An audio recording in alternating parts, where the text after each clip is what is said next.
Good. I like to get some of the desk sometimes. You always do something different, don't you? If you haven't noticed, John talks a lot of shit.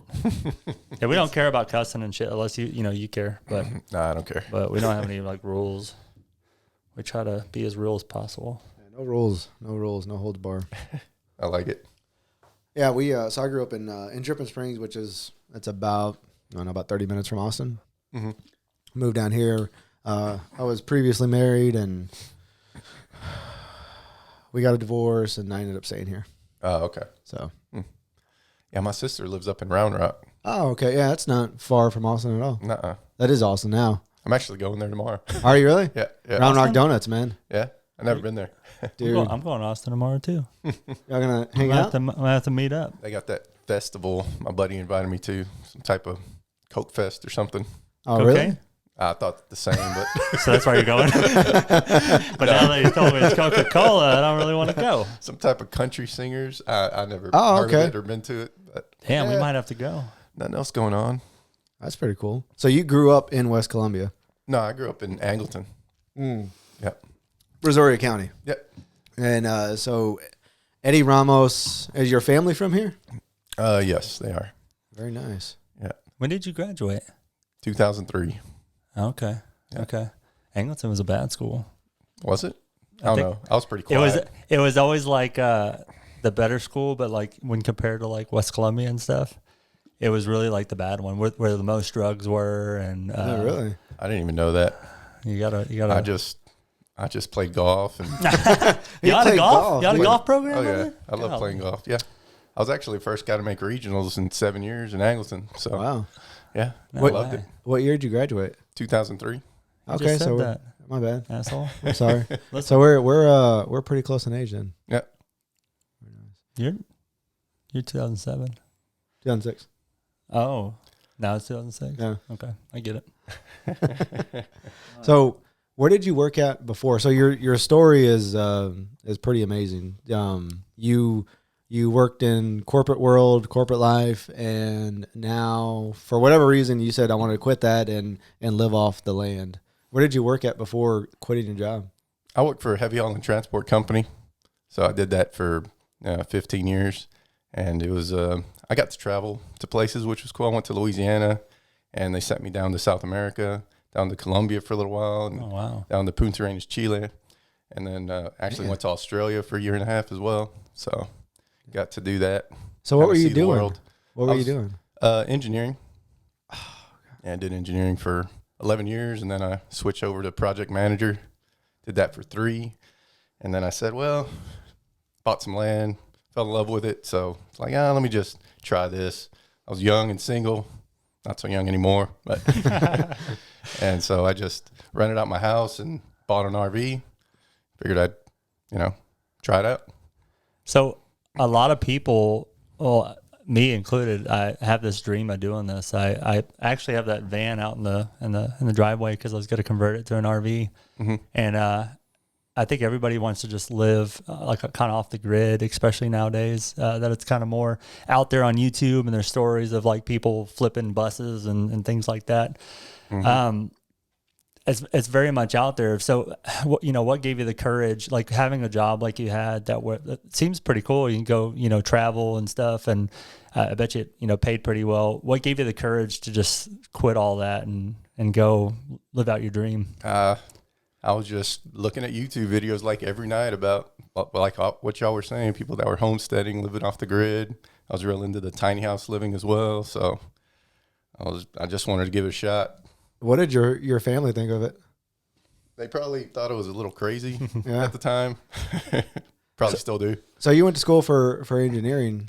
No, I didn't. I never went to school for it. I Okay. learned it at the company. So, Oh wow. yeah. Man, that's crazy. So what was it a hard and fast kind of switch, or did you gradually go into like living off the land kind of thing? It was a pretty much on and off switch. Really? I didn't know how to just do a little bit. It's like I didn't have a clue how to make money or what I wanted. Well, I had a little bit of an idea, but Can you get this thing like right? Yeah, there you yeah, go. sorry. Yeah, you're good. You're doing great. yeah, but I didn't have a clue on how to make money or what. I just wanted to quit and try something different, and figured hopefully I'll figure it out along the way. So that's scary, man. So yeah. you did you have any like farming experience with your family before, or hunting, or No. like anything like that? Nothing. No. My uncle owns a ranch in South Texas. Okay. So he owns 1,500 acres, but I've been there maybe twice when I was a kid. And I remember just falling asleep in the deer stand when I was like 10 because I was just so bored. But yeah, I never really shot a buck or anything. Really?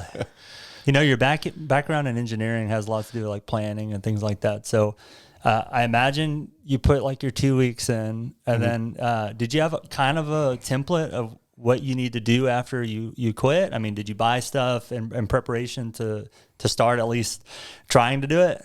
Not really. Not at all. We're missing something. I know, we're missing something. We just dove in. Like I said, I just wanted to dive in and figure it out. Sometimes that's the best way, right? Yeah. Were you married, or are you single? I'm single now, and I was been single. So never married, no kids. Okay, so that's probably a little easier too. You just you have to worry about yourself, right? So that's probably makes things a little easier. It makes it easier. Yeah. And I had 401k that I've been building up, so that's kind of what I used as kickstart my business. So it's kind of how I've been surviving, and I have 2 rent houses as well. Oh, that's helpful. Yeah, that's very helpful. Yeah. So how much? So you went and bought. How much land did you buy? Did you have to put like the sewer system in? Did you have to bring power out there? Did you have to kind of level out stuff? Was it just like raw land? Flood land in West Columbia. So flood land too. Yeah, it was flood land, raw land. So I just parked my RV out there and just started. This looks like a good spot for a garden, and this looks like a good spot for a chicken coop. So that was kind of the main thing. Like when you went into this, was I need chickens in a garden. Was that kind of like the main thing? The main thing was gardening. I always liked gardening, growing stuff since I was a kid. Yeah. So, I remember when I was like maybe 12 years old is when I started, or 10, something like that. I asked my dad, he's like, yeah, I want to put a small plot of land on here just to grow some stuff. And I ended up plowing up like half the backyard. And he hated it, but it's kind of how it started when I was younger. And I always traveled, like I said before, and never really had a chance to stay in one spot to see something grow. So right. now it's like I have a chance. So you build up your 401k for 15-ish years, and you jump into this lifestyle. Did you have a plan to make money once you're in this lifestyle? I had an idea, selling vegetables and selling eggs and stuff like that, but I never, actually did that. I had a few chickens, not enough to make money off of, and the gardening wasn't going as well as I planned for it. So I didn't have enough to do that either. And at the end of the day, you can't really, make a living off that unless you have, you scale it up. Yeah. And I was just way too small to do that. So, actually, I started working with a local beef farmer this year in May. So I worked with him for about 2.5 months or so. So I was kind of picking his brain. He's been in the business for 18 years. And he knows more about honeybees and honey than anybody else in the county. So I kind of leaned on him for questions, and I would help him work during the day. And it's a lot of labor. This 60-year-old man can run circles around me. I thought I was a hard worker, but seeing this guy work, I'm like, man, how's he do it with a bee suit on? And you have to work with the bees when the sun's up in the air. You can't work with them when it's cool. So that's wild, man. So, but yeah. How does it work? You're like on a pretty structured regimen when you're at your job before, and now it's just kind of, you just do what you want when you do it. But I mean, you got to make every second count because you're trying to make some sort of income. I know it helps with probably the rent houses, but the soil around here, I don't think it's really. Sometimes you have to go get a soil check because it may not even be really good for growing vegetables, huh? No, I don't think it is unless you like start tilling it up. Because what I found over there is I got like maybe 8 or 10 inches of hard clay, and then it gets down in the river sand. And I heard that's good soil to use, but I'm going with the whole no-till method. So what I was doing is the way I started my garden is I layered some cardboard down, and then I put some garden soil on top of it. And this was April of last year, and kind of grew into that.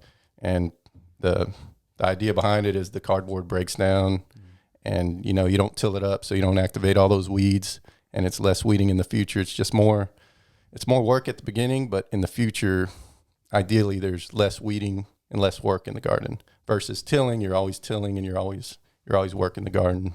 So, and this year it's looking a lot better. You know, every year it gets better and better. I layered it with another, probably 4 or 5 inches of soil on top, and then I got pine bark or mulch for the rows to walk on. So yeah, it's not incredibly large. It's 70 by 40, 2,800 square feet. That's pretty big. It's not like a half acre or nothing, but you got to start somewhere. That's a lot lot, start. Yeah. Yeah. And then I got rodents all over the place. I got deer. I got coyotes, raccoons, all skunks. So I had to build a fence around it to kind of try to keep that stuff out of there from eating my garden. So, golly. Do you, what have you been successful with growing? Like what type of vegetables or fruit have you been able to grow well? This year is tomatoes, which I'm excited because I've never grown tomatoes in my life. I always tried with like 5 to 10 plants. Yeah. And, the cherry tomatoes, I was okay with those, but like a big red tomato, I never could get. But this year I'm like, man, I need to focus on it. So I just started like 200 seeds, in my greenhouse, and figured, man, something's got to grow. So I got like 100 tomato plants in the ground, and those are finally starting to look pretty good. So. Those tomato plants are huge, man. They grow up to big bushes. They can overtake. We have a little, I think it's like a 12 by 12 garden in our backyard, and we planted too many tomatoes, so the trees are just overtaking everything. Oh, okay. Yes, tomatoes. In the past, cucumbers always worked, and okra grows really well in this area. So with one plant, you can pick, sometimes in the summertime, pick like 2 or 3 okra off the same plant, like every day or every other day. Nice. It just grows so quick. Then it gets too long. Then they get hard. So you got to be on top of them and picking them at the right time. So what do you do for meat? I got chickens, but I don't really use it for meat. I had 2 hogs that I had out there. I raised them up for about a month, and then I slaughtered them. But I bought them from a cousin of mine's daughter had a FFA group over there in just south of Fort Worth area. So I went over there and she was actually raising a goat at the time. So there was a showing, and she did pretty good. And then at the end of it, they ended up selling all the animals. So I went out there for that, just kind of wanted to know the experience, and they ended up selling 2 hogs for like $1,500 and another one for $2,500. And the little kids, they didn't want to see it go to the truck, because once it goes to the truck, they know it gets slaughtered. So these people that bought them for $1,500 and $2,500, they donated them back. So then it goes to the truck, and the kids know they get slaughtered, and they grew attached. I was like, hey, I can buy these hogs off you for $100 a piece. I don't know if how long they're gonna survive. I might breed them, but they'll survive a little longer. So, heck yeah. So do you hunt on your land? Do you trap wild boar on your land, or anything for other meat besides pork? No, I just mainly use that hog meat. Okay. So yeah. You go fishing for fish, or? No, I don't do any of that. I actually back up to Varner Creek. So it's only really high when it starts raining a lot, or, rain's coming down from up north. But for the most part, it's pretty low. Okay. So, yeah. You were saying you want to put a pond in. Would that be something you put fish in? And oh, yeah. I'd love to stock it. Yeah. Stock it and put like a berm around it. That way when it floods, I don't lose all the fish. And then build up the land. You can see where it flooded on the tree line. It's about 2.5, 3 foot up on the tree line. You can tell it's darker on the trees, the bottom part of it or whatever. So it's like, all right, this is where it flooded during Harvey. I want to be like 2 feet above it, so it can flood all around me, but I'll live on an island till the water goes down. So that's kind of. So you have a bunch of islands out there then, until you can build it up. Yeah, that's a lot of building up. 3 feet. It's a lot of dirt. 5 feet. I want to go 5 feet high. Yeah, to get out of that. I'd like to be 5 feet high, half an acre. That way I can do my gardening up there. Because right now, if it floods, then I lose all my garden. So kind of rolling the dice. I'm interested in that the thought of me quitting my job, it scares the shit out of me, right? Because I got to have a way to make money. So I saw you bought a tractor. Mm-hmm. Were you thinking that you could earn income from doing kind of tractor work, clearing brush, doing stuff like that? Is that? Yeah, I was trying different things. So I bought the tractor. Needed it for my land. Obviously, it'll make things a lot easier. So paying for it anyway, might as well put it to work. I had the truck, I had the trailer for it. So I kind of advertised for it as well, this brush hog mowing and, maybe light brush land clearing, nothing major. And then, dirt leveling, spreading, stuff like that, just to get some income as well. Did that, I imagine around here that probably picked up a little bit for you.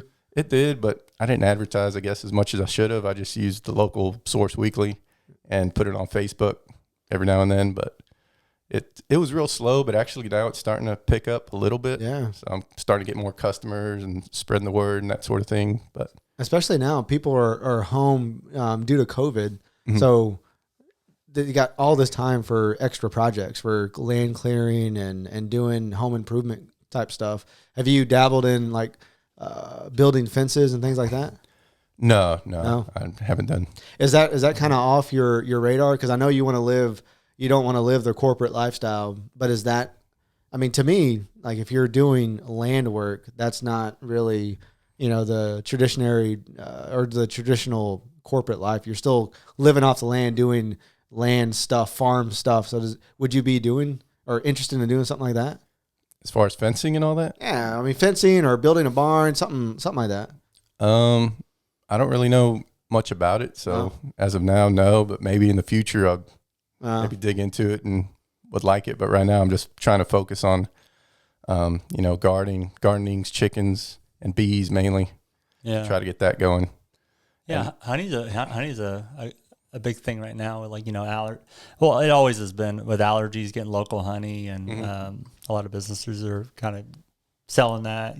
That acai bowl place we go to, gets local honey too. So yeah, it's a big deal, and it's a big deal to have bees around too to pollinate your garden and all that. So that's a good deal. Have you been to some of these farmer markets and tried to sell some stuff? No, not yet. Like I said, I don't have enough produce yet to really do anything with, and don't have enough chickens, and actually been losing a lot of chickens lately. So to coyotes or what? I think they're raccoons. They gotta be raccoons. Yeah, fucking raccoons. Raccoons man. are getting in there. They got little man hands with long fingernails, and they just reach in there and they just start tearing stuff apart. I'm like, man, no way. Have y'all seen the pictures of raccoons climbing a deer feeder to unlatch the cage that's around the impeller? Have y'all seen that shit? I feel like I have. They're smart. No, but I believe it. They climb. Usually the deer feeders they're raised by 3 poles, right? So there's 3 probably 5 foot, 6 foot poles. They'll climb the poles and then like reach to unlatch that little cage that's on the impeller to empty out the corn, basically. Yeah. And then hunters will have game cameras capturing that image.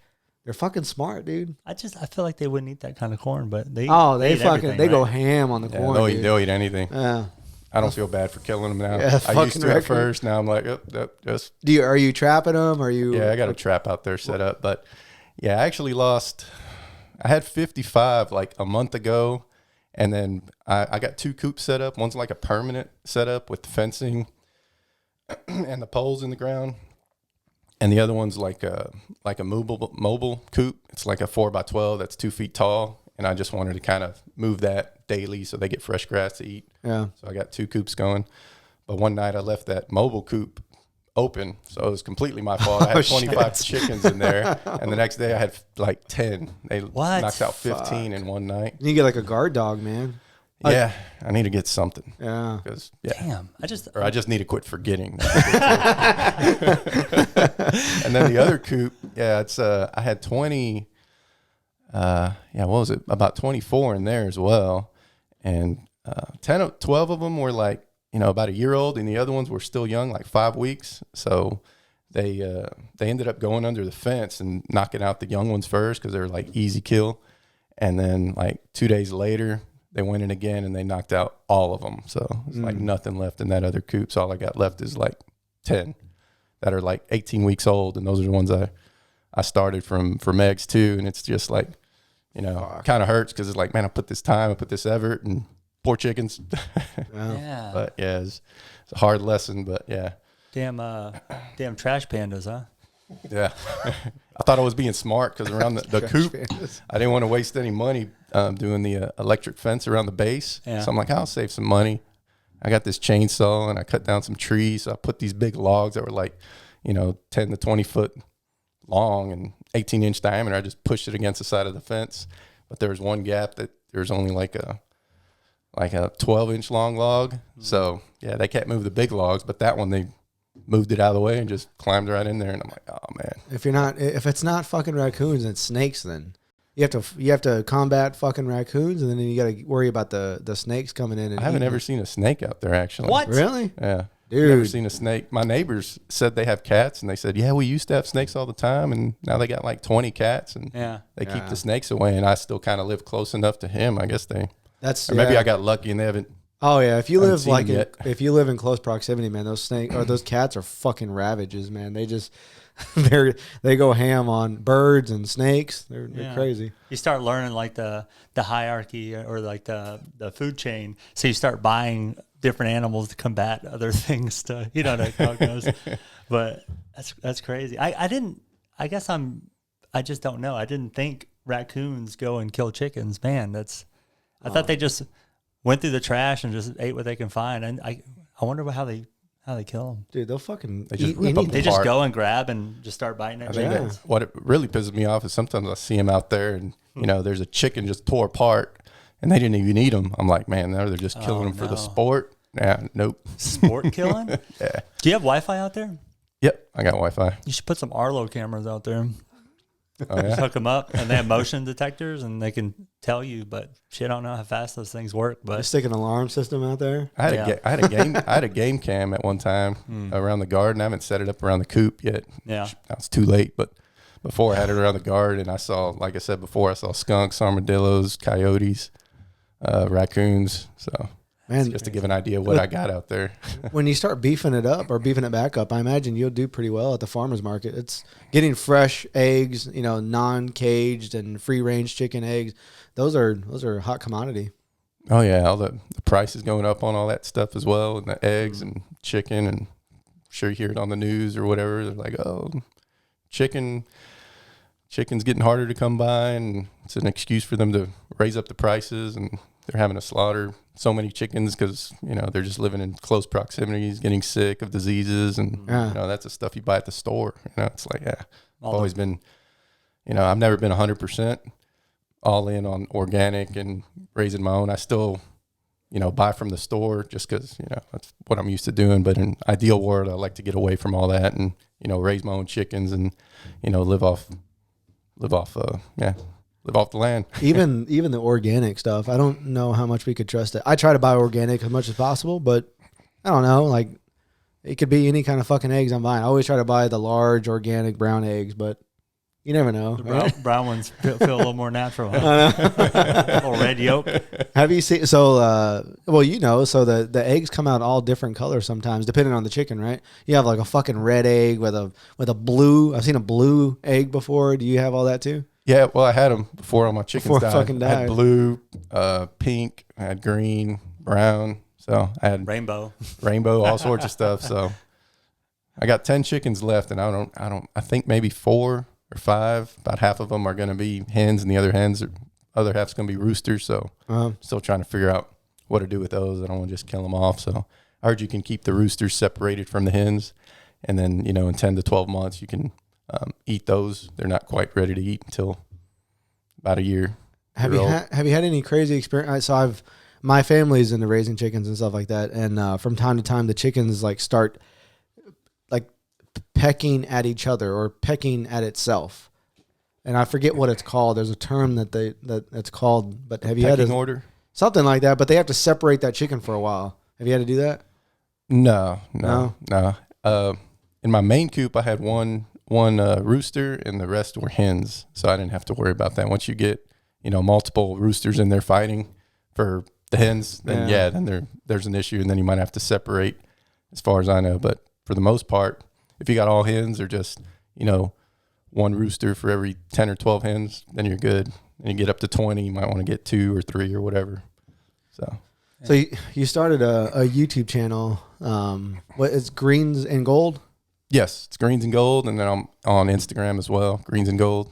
Okay, you're documenting your journey of doing the garden, and then I saw a video of the remnants of the Texas freeze and things like that. So what's your overall idea for the YouTube channel? Just kind of documenting and letting people know. What's the feedback that you've received on it?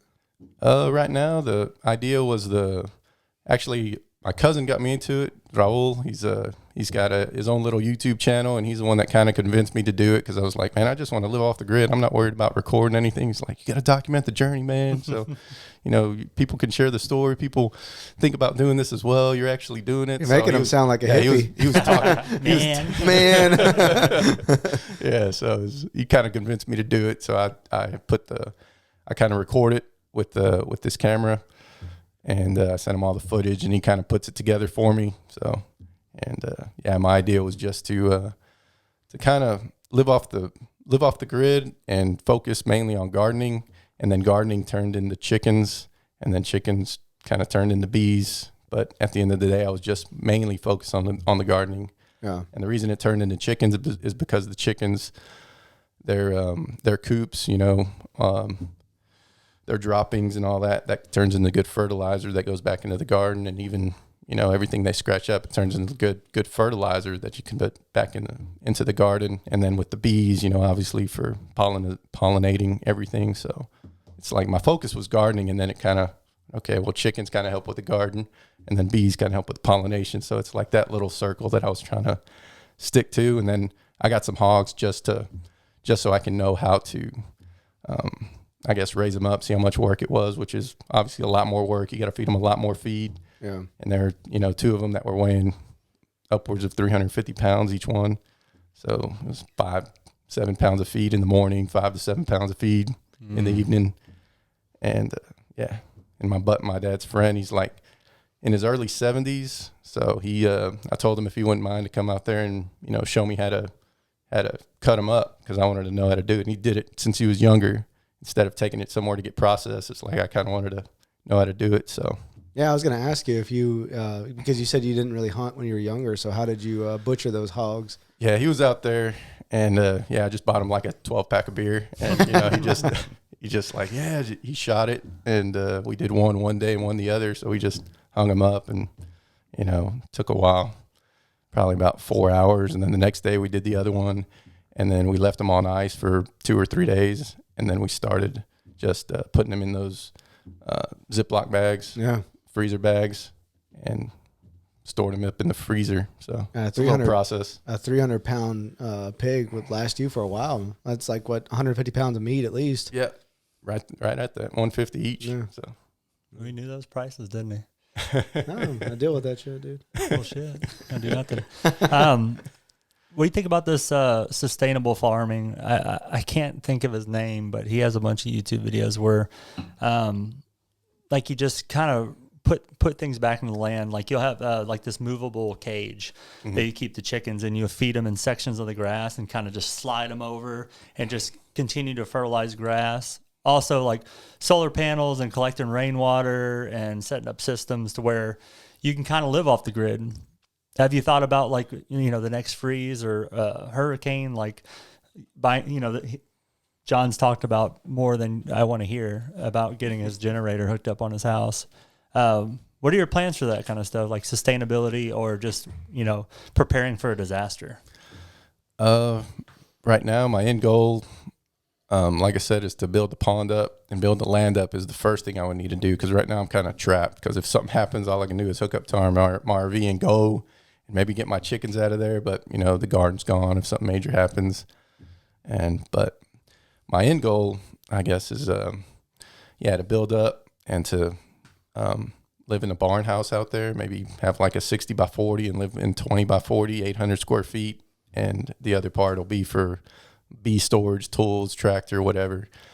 And I am catching rainwater as well out there, so I do like that whole bit. And get a water well going. I still don't have a water well yet. So it's still some stuff I need to get done out there. Yeah. But yeah, it's I guess it's just catching rainwater, and once I'm elevated and everything's out of the way, hurricane can come, it'll flood. like I said, as long as I'm high enough, I should be okay. As long as the wind doesn't get me. Yeah. I was gonna ask you, what are you doing for power? Like I imagine you have a generator, but I guess my brain is still not processing the thought of you don't have a house. You're living out of an RV. You don't. Most people have an RV and a house, but you're living directly out of the house. So you obviously you have a generator and you're using gas or propane to power that, right? Well, I got power out there, actually. I got power, just no water well yet.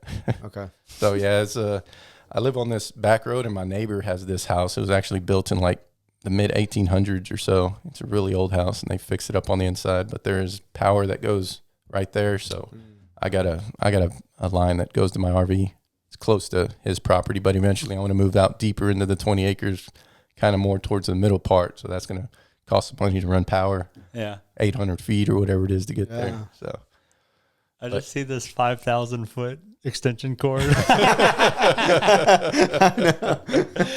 I got power. And his neighbor doesn't know that. I got power. Yeah. Don't worry about the bill. No, I got a pole I put up there. It was all legal, so I got my own meter. God, that's crazy to think about, right? I mean, we all dream of that, right? Like preppers dream of that. Are you into, or before moving in, were you into like the prepping world of the zombie apocalypse? Doomsday prepper.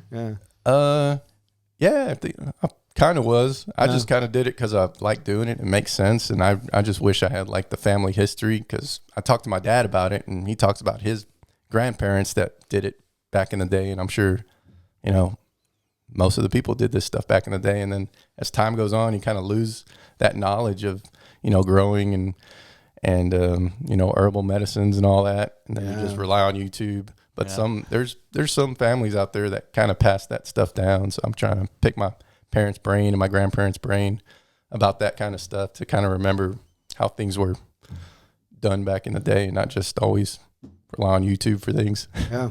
YouTube's powerful though. Oh, yeah, it is. But it's cool that you can start that generation back up, and you could raise your kids on the land and teach them what you learned. It's cool. It's cool to learn the hard way too, like by, trial and error rather than, getting that information, because sometimes that's the better way to accept the information is to fail. Yeah. And sometimes you don't understand the concepts when you're told until you actually do it and fail. Yeah, that was kind of me. I'm always trial by error. I can read books all day long, but at the end of the day, I need to go out there and try things on my own and see what works for me. And, different locations, different soil, it's all going to be a little bit different in my opinion anyway, humidity and temperature and all that. So it's kind of harder for us to grow down here in the South in this heat. Most people I talk to that have homesteads, they live, more towards Central America where they actually get seasons. Ours is like, 10 months of heat and it's cool for a month and then really cold for another month, You can't really do anything, man. Maybe grow cactuses or something. I don't know. Aloe vera, okra, like I said, by far grows the easiest and the best. I don't know what it is about okra, but it's. You could brand something like that though, like, I don't know. Okra and peppers. Yeah. Put jalapenos, dude. Fuck. Put a face on it, man. A lot of that stuff just all tastes the same. It's all about like what your average, what your marketing looks like. But right.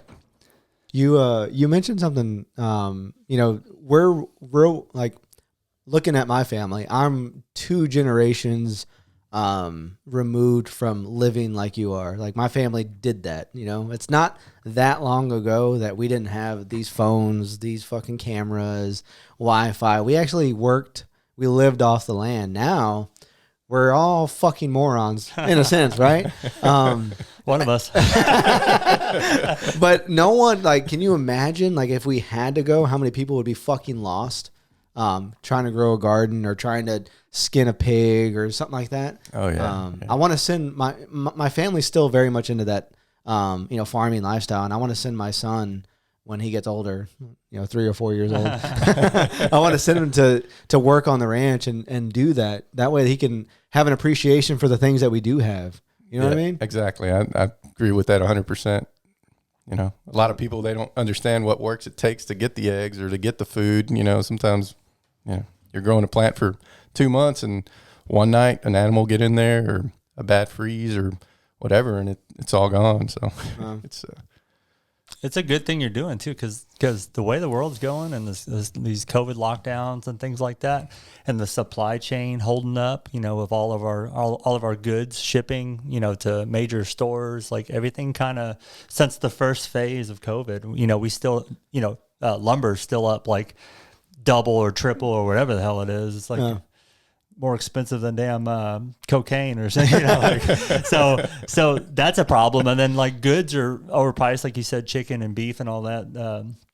So I mean, to know how to do it, because this supply chain get cut off at any point. I know it's not ideal, but we're going into some time. This pandemic's bringing us in some times that a lot of us hadn't seen since our past pandemics that we weren't really around for. Mm-hmm. Yeah.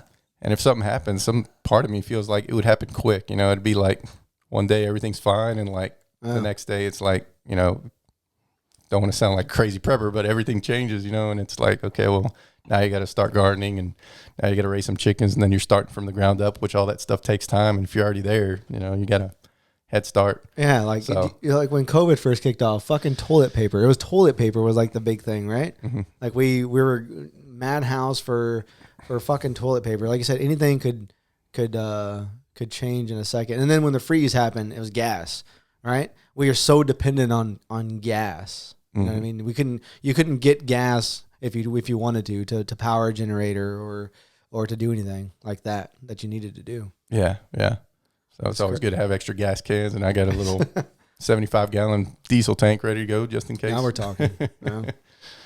He's living right though. Like for the times, RV generator, you go to a place where, maybe it's not so scarce. Though some of those resources that are scarce here, just go anywhere. I don't know. I might have to stick with the RV for a little while. Well, people are so dependent on electricity. Like we couldn't do this show without electricity. We couldn't watch TV. All the stuff that we're used to. So it'd be a big shock once we have all this stuff gone because of electricity or gas or whatever. So that's half of it. Yeah. Get back outside and get back to the basics.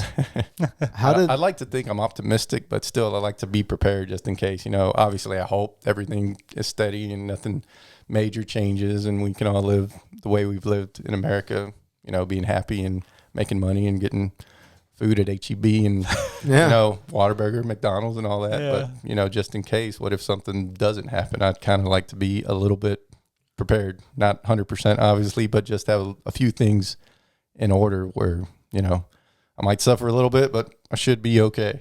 Yeah.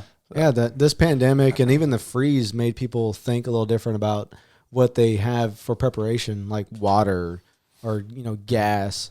Extra food. I don't know a person that doesn't have a garden now. Everyone has some type of garden in their yard and extra bottles of water and shit like that now. So it's making people think a little different about living. Like maybe we could go a day without charging our phone, but we need some fucking water, right? Yeah, that'd be good. Maybe a day. I can live without TikTok, but I need some fucking water. Yeah, for sure. Do you have a TikTok? Yeah, so you have YouTube. You have a YouTube and you have Facebook. Well, I'm just thinking, like, I would imagine you documenting your shit on TikTok, man. That's a quick way to make money too. Yeah, that's another thing my cousin had always been telling me. He's like, you got to get on TikTok. You got to get on TikTok. You got to get that exposure. And I started one and I got like 6 videos up on there. And he's like, man, you need to post on that thing like 2 or 3 times a day. Yeah. And, I always make excuses like, I don't have time or I got stuff going on. But, I do need to make time for it. You really do have shit going on. It really does. Yeah. I do, but I still need to try to make time for it. Because like y'all said at the beginning, it's once I went from working, 15 years and I was used to waking up at 5:30, 5 in the morning every day and, go exercise after and then, watch YouTube videos at night about homesteading. And now you quit your job. It's like, all right, you got all this free time. Now you got to be self-disciplined enough to actually, work on this. You don't see any money coming in, but you still need to try to put in 6, 8, 10 hours a day into this, even though you don't see any money. And that's been the hardest part for me. The first, 3 or 4 or 5 months, I thought I did pretty good. I just try to look at it like a full-time job. It's like, okay, just work from 8 to 5 out here, pretend it's a job, even though you're not really making money. And that's kind of my mindset. But as time went on, I just got lazier and lazier and started waking up at like 8 or 9. I'm like, oh man, this isn't good. So it's self-motivation for me was the hardest part. Yeah. So I think doing the YouTube videos, like no one knows everything. So I think the like fumbling around on the YouTube videos or TikTok or whatever means you post on, like fucking up would be just hilarious. Cause I mean, that's you're just trial and error trying to figure stuff out. Like that's where I'm at. Like I was telling my cousin, like, I don't know how to do this. You know, I'm just showing them how I am doing it. You know, I'm not saying it's right or I know what I'm doing, but, and he's like, well, that's part of the journey. That's why you need to document that. You don't need to tell them this is how you do something. This is how you do something. Not to say it's right or wrong. It's just how you're doing it. And, you know, there's going to be fails like my chickens, you know, I got lazy and instead of getting an electric fence around, I just wanted to be cheap and throw some logs around the side of the coop. And it's like little things like that. That's that authenticity, man. Like, you know, there's people making millions of dollars doing a dance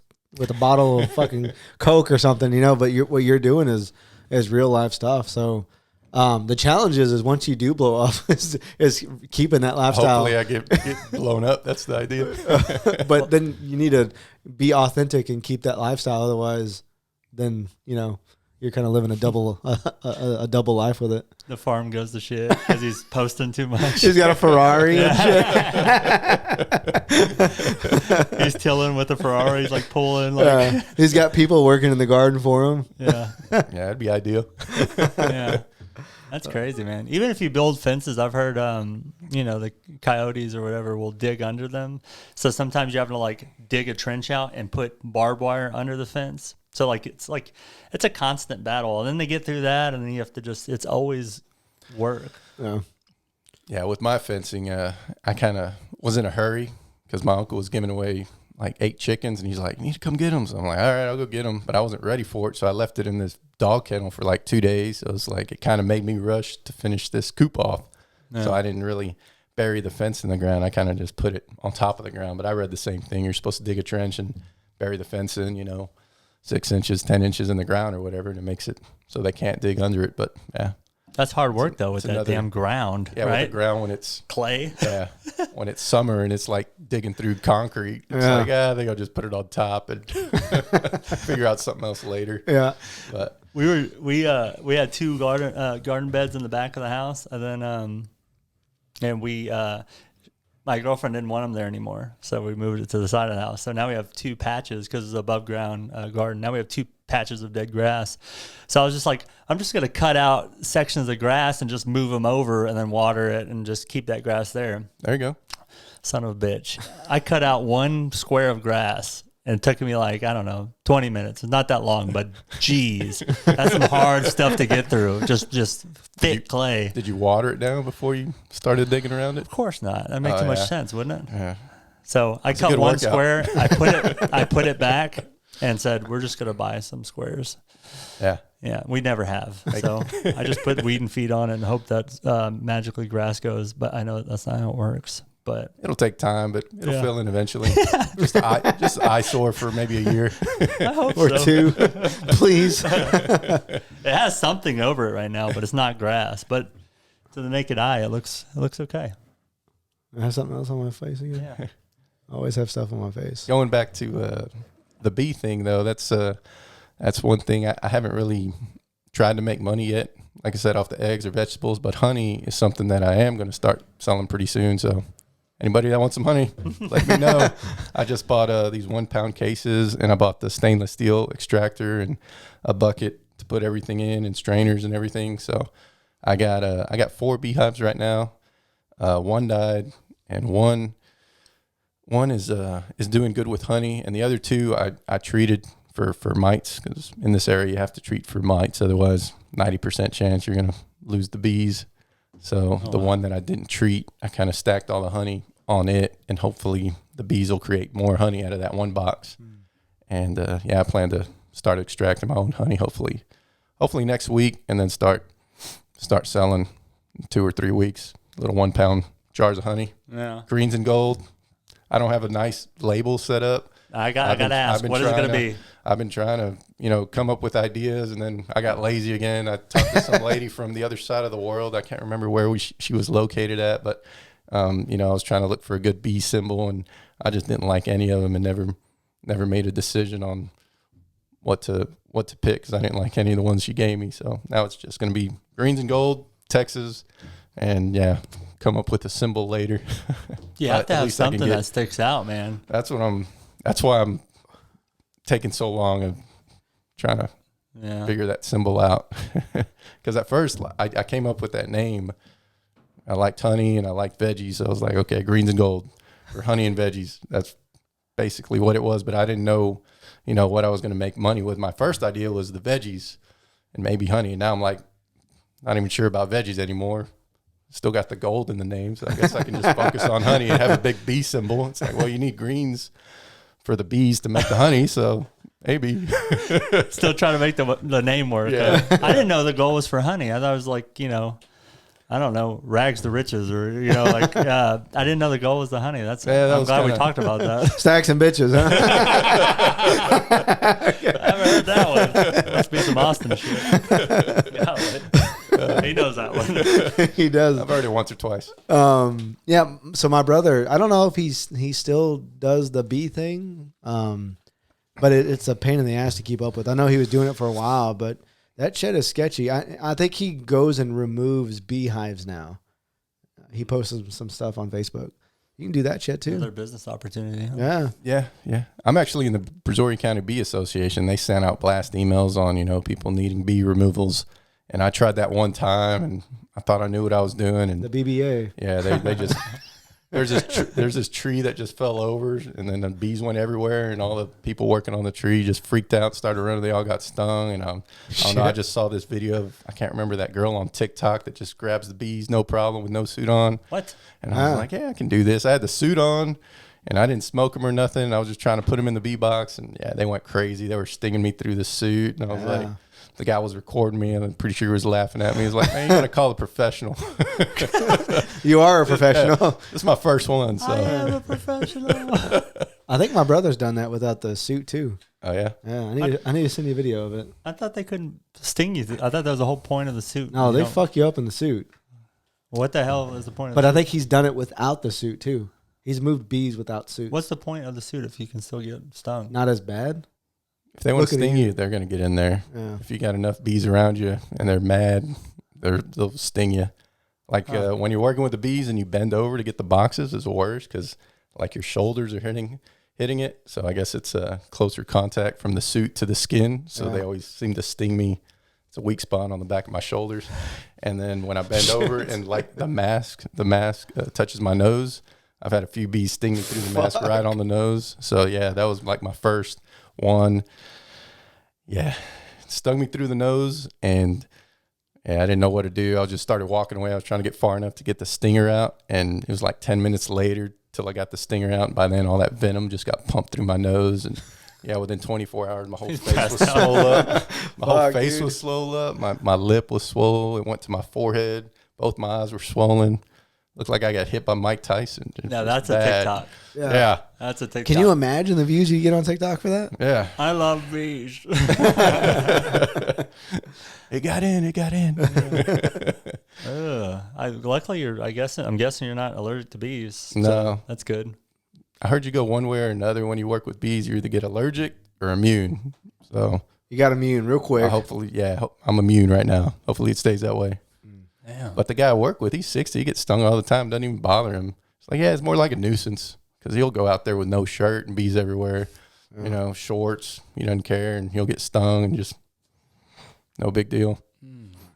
Are y'all smoking the area out? What's that? Are y'all using smoke? Yeah, when we go work with them, we definitely use smoke. Yeah. Kind of throws their pheromones off. Yeah. Otherwise, you go in there and they sense you, and you get stung by one bee, and then the other bees can sense that pheromone where you got stung, and they'll go after the same spot. Yeah, I was about to ask you, do they sense when one bee's been killed too, right? Yep, they'll sense all that. Yeah. They'll sense when a bee's killed. Pissed. Yep. What? They get fucking pissed. I thought it was just the queen. They know when the queen's dead. I don't know that. I know, like, if you kill a bee, You better fucking watch your ass. Kill a bee. You kill a bee. Yeah, they do. They do sense that. Like I said, if they sting you in one spot, they'll go after you. The next bee will go after the same spot. If a bee dies, it'll know. So you got to watch all that. No. And if the queen's feeling weak, the hive will kill the queen off if they don't feel like she's doing her job. Savages. Like there's a lot into those bees. I'm still learning quite a bit. Yeah. I love working with this guy. I just drive around in his truck. He's got a flatbed, loading bees up and sweating our butt off. And I just try to pick his brain whenever I can. Yeah, I mean, they're so important for the world. All the pollination, that butterflies and all the other sub pollinators. But man, when they get scarce, you start hearing more about it because production of food and stuff isn't.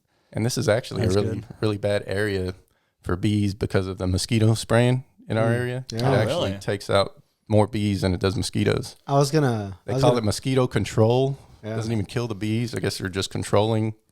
Like they're controlling people, I guess. They're just controlling mosquitoes. Yeah. But yeah, that mosquito spraying will take out some hives. You know that spray Promethean?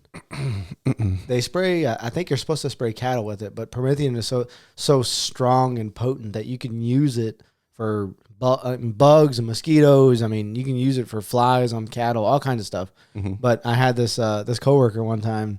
She used it on some. She sprayed her yard with Promethean for mosquitoes, and it killed the beehive that was near her yard or in the back of her yard. She had it near her yard or near, and she was so sad she didn't know that it would do that. But it's so fucking potent that it gets rid of bees. So I can imagine the trucks that go around Missouri County. All the bee farmers fight that. Yeah, but they still, you can stop them by the road. You can say, well, I got this piece of land here. And they'll stop spraying for 500 feet or 1,000 feet or whatever. But you can't stop the sky. Once they start spraying with those crop dusters, you're done. Because what happens is they spray the field or whatever, and then the bees go get some of that poison. They bring it back to the hive. And then, it ends up infecting the whole hive, and it kills them. It could take 3 weeks, 4 weeks. It could take up to 2 months. But, once it gets in there, then I wonder what they're they pretty use. much done. Is it I wonder what chemical it is. I'm not sure, but I just know that this guy, he said he had 1,100 hives one year, and he went down to like 175 because of this stuff. So he figured out real quick. He ships his bees out of here. By the end of July, he says he makes sure all his bees are out, and he ships them down to South Texas where he doesn't have to worry about that. And he brings them back in November every year, and he says there's something to getting bees out of here because you can't keep them here in that time frame. They'll 95% of them will die. So I got a few hives. I'm not worried about it. If I lose them, I'll just eat another glass. Golly, this guy's wasted. Yeah. What'd you say? How do you ship bees? What does that even mean? What do you put them in? And where? He's got a flatbed truck, and there's actually a bee forklift. I've never seen them before, but these forklifts are awesome. They're just specifically for beekeepers. So it's got like a pivot point in the center, 2 tires in the front, 2 tires in the back, and it kind of pivots in the middle and, slides back and forth. So if you got a flatbed, you got the forklift with all the bee boxes on there. You can slide it and get it as tight as you want on the truck. And it just makes for a really nice forklift. You got the off-road tires because typically you got yards that are in mud or whatever, so you can 4-wheel drive to get in and out. But yeah, as far as shipping, he just puts the hives on the back of the truck. Probably puts like 20 hives. It's when he goes down to shipping, you have like possibly 6, 8, 10 boxes for the honey. Once you get all that honey out, then you can drop it down to one box ideally, and then just have all the bees and one queen in there, and you stack them on the back of the flatbed and you ship them out of here and then unload with forklift. Come back home. Come get them in November, and sometimes he ships them out to California as well because he leases them to places over there. So are you so you got 22 acres? Are you thinking about dabbling in some cattle or some beef? I just have the hog pen that I built, and it's a lot of work to build that. I don't plan to dig it up. So eventually maybe I'll do some hogs. But as far as cattle, I don't really want to get into that. I'd rather just focus on the bees because right now I'm ag exempt with the bees. So you just need 12 bee hives to be ag exempt. Nice. So I got that. Saved me taxes Lots of there. money, huh? Yeah. Quite a bit of money there. But yeah, maybe eventually. But right now, it's just trying to focus on one thing at a time, or maybe two at a time. It's probably mainly because you probably don't have a fence around the whole plot, huh? Actually, do. It was all made for I just don't know. I didn't know. It was all made for cattle, so it was all you need to get ready some cattle for it. then. Dude, Yeah. 22 acres. Well, that's probably, you could probably get by with 2 cows with that. Yeah, how many per acre can you have? I think it's like 1 cow per 5 acres here. It's different for every county. 1 cow per 3. Per 3 acres? Yeah, so I would need, That's yeah. close. Yeah, I that's got 20, so seven cows to be the ag exempt, or 12 bee boxes. So I'm like, well, I like bees anyway. Might as well get it through the bees. I can tell you like bees. I'm trying to convince him to go to the cow. Yeah. Well, only for, to feed yourself though, not to, fuck with anybody else, just to. He eats the bees. Yeah. Ooh, ouch. Ooh, prickly. So what's And I'll just kill a chicken. Yeah, man. So my brother, do you have one of those machines that you throw the dead chicken in and you swirl it and then it gets all the feathers off and shit? No. I don't know I what. just started. So no, Okay. I'm just trying to get the eggs for now. Eventually I'll get there, but Do you know what that is? no, I don't. Okay, I'll get my brother to send it to me. But you throw the chickens in, and it saves harvesting it saves hours when you're harvesting chickens because you throw them in this little thing and you just roll them and it gets all the feathers off. Yeah, I heard about that, but yeah, I never. I think it's called Never seen it or torture tried it. chamber. Yeah, torture chamber. On Amazon. Mike is vegan, so he doesn't like anything to do with meat. You're vegan? Part time Nice. For the most part. on the weekdays. What was I gonna say? Oh, we never. I just want to get it out there. How long have you been doing this? I don't think we talked about it. I bought the land back in April 2020, so it's been whatever that is. Okay. Year and So that year and makes 4 or 5 months. Something that like makes sense then. I thought it was a little longer, so that's why we've been grilling you with questions. But it hadn't been that long. You've been doing pretty good. Yeah, yeah. Yeah. Other than that, I just had a little raised bed garden, like y'all had a little 4x12 in my backyard. How do you know mine's 4x12? Well, I I looked at it. I seen it. I've seen it. I saw it. Most of them are that size. Your fence is unlocked, and I looked at it. He stole your greens. Yeah. All right. So, so for the future, what are you looking at next? What are you planning on doing going forward? A couple months from now, or maybe a few years from now. Right now, it's just money's just so tight. Like I'm just living off my 401k. I've always been the one to save money and feel like I'm growing. Not necessarily having more money, but just I'd like to get to an age when I know eventually I'm not going to be working, that I'm going to have to use this money. So right now I've been tapping into all that retirement money. So I feel like I've tapped into a little bit too much. So the biggest thing right now is try to get some more income coming in. So I'll probably end up getting a part-time job at least so I can kind of sustain that and stop spending all my retirement money. And, I'd like to start selling honey, going big on the bees, basically. Eventually I'd like to get about 100 hives on my property would be my goal. And I think with that, I should be able to make a decent amount of money once you put up all the upfront money, because it's going to take quite a bit to get there, to get all the bee boxes. Then you got to get the equipment. You got to get and for something like that, it could be like 10, 20, 30 grand for the equipment just to, extract all this honey. And then you need the rooms to do it, part of the barn or whatever. So it's a lot of money up front, but hopefully in 2, 3, 4 years down the road, then start seeing some profit coming in. But other than that, it's just trying to work to get there. Yeah. Yeah.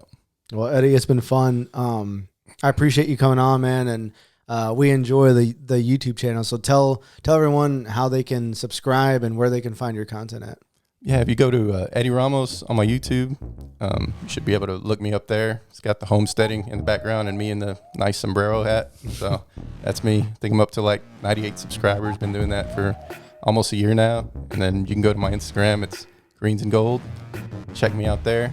And also check out Back Nine Golf. For throwing out a shout out to my cousin, because he's the one that's talked me into doing all this stuff to begin with. So he's got some cool Back Nine Golf apparel, caps, shirts, all that sort of thing. So he's up in the Austin area. But What's your TikTok? Uh-oh. I don't even know. Eddie Ramos, I guess. Okay. I haven't used it in so long. Yeah. You should try it, man. I swear to God, you should just try it a little bit. Please Yeah. do it. Please My help cousin me. tells me the same thing. He's like, what are you doing? You can come up with some funny You're stuff. wasting your life. Yeah. You can just chase a chicken around all day and probably get like 10 million views. Well, man, it's been fun, and hope to do it again with you. Oh, yeah. Appreciate y'all letting me come on here. Definitely. Rock on, man. All right. Bye.